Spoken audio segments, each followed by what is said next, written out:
India is a land of diverse languages, festivals, and customs. A country where unity and plurality coexist in fascinating ways. Yet among its many cultural threads, one aspect has remained both prominent and controversial: the caste system. Often misunderstood, it has undergone dramatic changes over centuries, moving from what some believe was once a fluid classification to a more rigid, birth-based hierarchy. This script explores the journey of the Indian caste system. It begins by looking at ancient times, when caste was thought to depend on abilities and actions, rather than birth. We then trace how political, social, and historical factors transformed this flexible framework into a strict social order. Finally, we examine modern implications of caste in India and end with a call to unity, advocating for a society that respects individual capabilities over inherited status. The hope is to inspire conversations about identity, equality, and social harmony in contemporary India. By reflecting on history, we gain lessons that can guide us toward a future in which everyone is free to grow, prosper, and contribute to the country's well-being. In the earliest chapters of Indian history, when the Rigveda was composed around 1500 BCE or earlier, society was organized into 4 broad varnas: Brahmins teachers, Kshatriyas warriors, Vaishyas merchants, and Shudras service providers. Ancient texts like the Rigveda and the Upanishads do not clearly say these groups were determined by birth. Instead, they talk about karma action and guna qualities. Each varna had specific responsibilities, ensuring the community ran smoothly. Teachers preserved knowledge, warriors enforced justice, merchants supported the economy, and laborers offered essential services. Ancient literature gives examples of caste fluidity. Sage Vishwamitra, born a Kshatriya, became a Brahmin sage through spiritual dedication. Valmiki, from a humble background, became the revered author of the Ramayana, emphasizing that personal transformation could outweigh birth. Satyakama Jabala was accepted as a Brahmin student due to his honesty rather than lineage. These tales illustrate an era when caste roles, while far from perfect, seemed less rigid than in later ages. Texts like the Bhagavad Gita reinforce this notion of caste being about qualities and actions. Smaller, self-contained communities likely made it easier for roles to shift. Yet over time, this system grew more inflexible, shaped by social, political, and historical forces. The question arises, how did a functional system become so rigid and discriminatory? One key text often linked with caste rigidity is the Manusmriti, compiled between 200 BCE and 200 CE. It introduced strict rules on interactions and harsher penalties for lower castes, emphasizing ideas of purity and pollution that laid the groundwork for untouchability.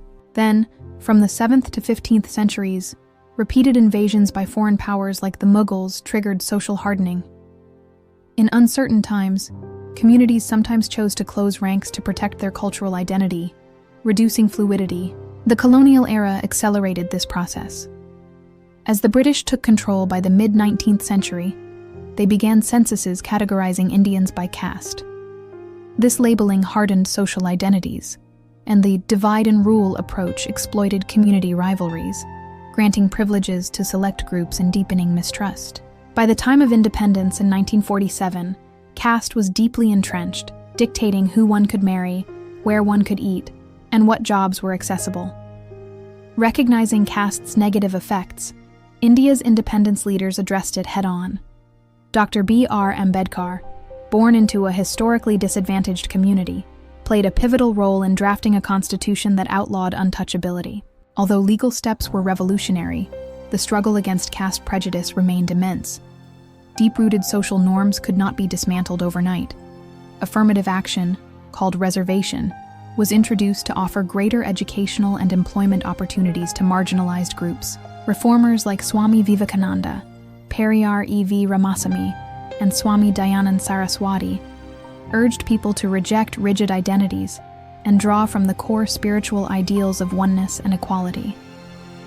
Despite progress, caste discrimination still appears in modern life.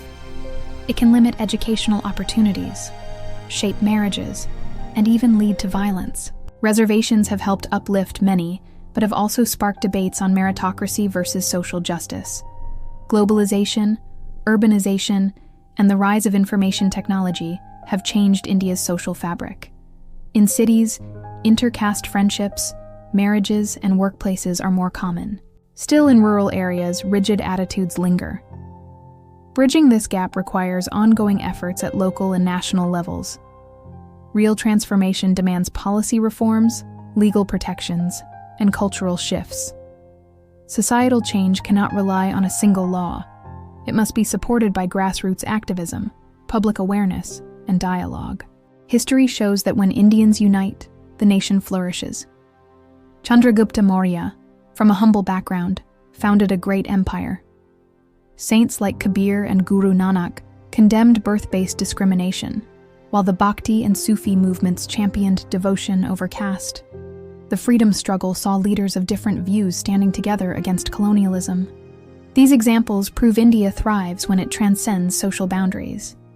In modern India, caste discrimination not only fractures social ties, but also hampers economic progress and creativity. Inter-caste barriers deprive society of potential talent. On the other hand, young Indians in urban centers are forging friendships and partnerships beyond old labels. These interactions create possibilities for unity, but challenges persist. Moving beyond caste does not mean discarding cultural identities. Instead, it calls for discarding hierarchical structures, so cultural celebrations can become a shared heritage. The first step is acknowledging why caste became rigid, then making a conscious effort to dismantle harmful traditions. The potential is massive. Over 1 billion people can contribute fully if unshackled by birth-based limitations. Creating a more inclusive society calls for attention in 3 main areas. First, education must be accessible to all, irrespective of caste. By improving government schools, offering scholarships, and teaching inclusive histories, children can learn to see one another as equals. Second, merit-based opportunities must become the norm, supporting a system where skill and character take precedence. Third, families and communities need to foster dialogue. Intercaste marriages, community gatherings, and cultural events can shift attitudes. Media too has a role, as stories that celebrate unity can shape public opinion over time. Ensuring legal protections against discrimination remains vital. Laws that penalize caste-based violence must be enforced, and grassroots organizations can help track and publicize abuses. Religious and cultural practices can also be made more inclusive by focusing on compassion, empathy, and shared humanity. Rather than discarding tradition, practitioners can adapt rituals to reflect social equality. Ultimately, the biggest changes start with individuals. Simple acts like including people from different backgrounds in social gatherings or refusing to tolerate discriminatory language can trigger broader change. Social reform often begins in personal spaces. Over time, many small efforts generate powerful momentum. The history of the Indian caste system shows it to be a highly complex construct. Initially rooted in karma and guna, it evolved into a hierarchy that marginalized vast groups. Yet there are countless stories of reform and empathy that affirm the capacity for social progress. Caste is a human-made concept, and what has been constructed over centuries can also be reimagined. Building a progressive India requires discarding the notion that birth predetermines destiny. We must use our collective energy to advance science, the arts, and governance, rather than sustaining social walls. Unity does not imply uniformity. It means respecting myriad backgrounds while granting all an equal shot at success. As India grows and changes, it has a chance to dismantle old barriers for good. The call for unity grows louder each day. By treating each other with dignity and basing opportunities on merit, India can foster an environment in which everyone flourishes. Whether one identifies as Brahmin, Kshatriya, Vaishya, Shudra, Dalit, tribal, or any other community, our shared progress matters most. Indian history teaches that division weakens nations, while unity propels them forward. By recognizing that each group's strength lies in collective collaboration, we can create a thriving society. Nothing is permanent. Norms and customs evolve when people demand change. Anyone who questions the status quo and promotes equality becomes part of the solution. By initiating dialogue, spreading information about caste's real story, and embracing a spirit of inclusion, we help build a just future. The time has come to transform simple intentions into daily action. If we channel empathy and knowledge, we can work toward an India where the sole caste is our shared humanity. True unity rises from celebrating differences without turning them into divides. By choosing cooperation over conflict, we remain true to our cultural legacy while forging a path for tomorrow's citizens. Remember, this is our moment. Let us rewrite India's narrative around caste, forging a society defined by opportunity, respect, and mutual growth. Share this vision with family and friends. Keep conversations going. Each of us wields the power to shape our collective destiny. United, we can fulfill India's promise as a diverse land where unity is strength and everyone has the chance to shine.